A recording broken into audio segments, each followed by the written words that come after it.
Good morning all of you. Class 7th Hindi lesson 5 फूल और कांटा। इस कविता के कवि हैं अयोध्या सिंह उपाध्याय हरिऔध जी। तो कल मैं आपको लिखवा रही थी इस लेसन का लघुत्तरीय प्रश्नोत्तर। तो चलिए आज मैं लिखवाती हूँ आपको इसी लेसन का दीर्घोत्तरीय प्रश्नोत्तर। तो देखिए आपका फर्स्ट क्वेश्चन है, प्रकृति किसी के साथ भेदभाव नहीं करती, पाठ के आधार पर बताइए। तो आपका आंसर होगा प्राकृतिक रूप से फूल और कांटे दोनों का जन्म एक ही पौधे में समय अनुकूल होता है। दोनों का भरण पोषण एक जैसा होता है। सूरज और चांद का प्रकाश उन पर एक जैसा पड़ता है। वर्षा और हवा उन पर एक जैसा प्रभाव डालते हैं। इसलिए हम कह सकते हैं कि प्रकृति किसी के साथ भेदभाव नहीं करती। एक बार फिर से देखिए, आपका क्वेश्चन था प्रकृति किसी के साथ भेदभाव नहीं करती, पाठ के आधार पर बताइए। तो आपका आंसर होगा प्राकृतिक रूप से फूल और कांटे दोनों का जन्म एक ही पौधे में समय अनुकूल होता है। दोनों का भरण पोषण एक जैसा होता है। सूरज और चांद का प्रकाश उन पर एक जैसा पड़ता है। वर्षा और हवा उन पर एक जैसा प्रभाव डालते हैं। इसलिए हम कह सकते हैं कि प्रकृति किसी के साथ भेदभाव नहीं करती।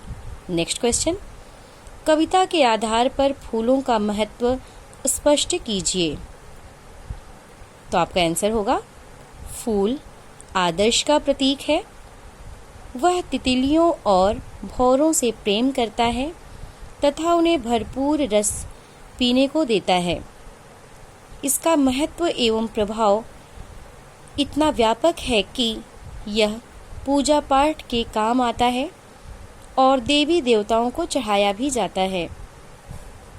फूलों से पिरोया गया माला श्रद्धा एवं भक्ति का प्रतीक माना जाता है।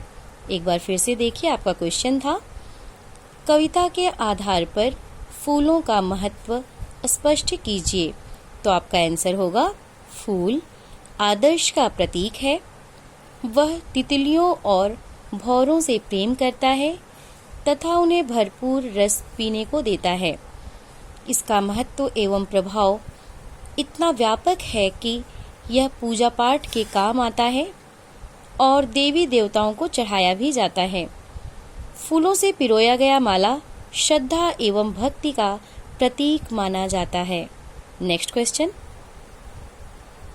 गुणों के अभाव में कुल की ख्याति निरर्थक हो जाती है, कैसे? तो आपका आंसर होगा मनुष्य अच्छे या ऊंचे कुल में जन्म लिया हो और उसका स्वभाव अच्छा ना हो, उनमें बड़प्पन का भाव ना हो तो सब व्यर्थ है। मनुष्य की सच्ची पहचान उसके सद्गुणों एवं व्यवहार से होती है, ना कि ऊंचे कुल में जन्म लेकर घृणित कार्य करने से। इसलिए हम कह सकते हैं कि गुणों के अभाव में कुल की ख्याति निरर्थक हो जाती है। एक बार फिर से देखिए, आपका क्वेश्चन था गुणों के अभाव में कुल की ख्याति निरर्थक हो जाती है, कैसे?